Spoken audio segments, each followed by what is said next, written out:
So the one that most people are familiar with would be diet diaries. So this is an example of a prospective analysis, something that we're doing in the moment, in the present time.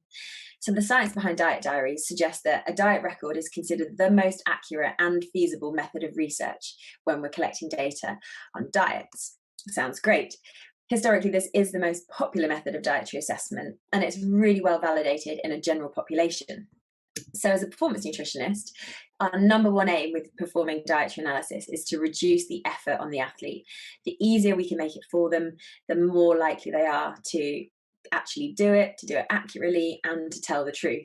So there are a few ways we can do this. We could potentially use apps that the athlete might already be familiar with. One that I've come across that a lot of athletes seem to be using is MyFitnessPal. So I've got 4 examples here of different athlete situations and how we might respond to them in terms of dietary assessment. So firstly, we've got an athlete who's trying to increase their muscle mass. We then have an injured athlete who's concerned about gaining weight. We have an athlete who's just trying to improve general kind of healthy eating. And then we have an athlete with a history of disordered eating, and they've requested a dietary analysis.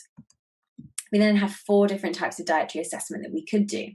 We have a photo diary option, we have a one-to-one consultation, a diet diary, or a specific performance nutrition education strategy. You know, we can't just go onto PubMed and ask how much energy does a football player burn during a football match, because everybody's going to be individual. You have different positions on the pitch that are going to require different levels of energy output, but also 2 athletes performing the same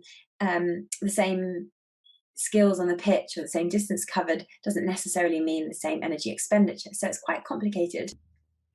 And we certainly can't accurately assess energy expenditure, because so much of our athletes' expenditure throughout the day is we're unable to quantify. You know, we can't put them in a lab for 24 hours, collect all the gas exchange, and perhaps we could, but is that representative of their typical training? Absolutely not. So we can't accurately assess energy intake, we can't accurately assess energy expenditure, and perhaps most importantly, we don't necessarily know what their actual nutrition needs are,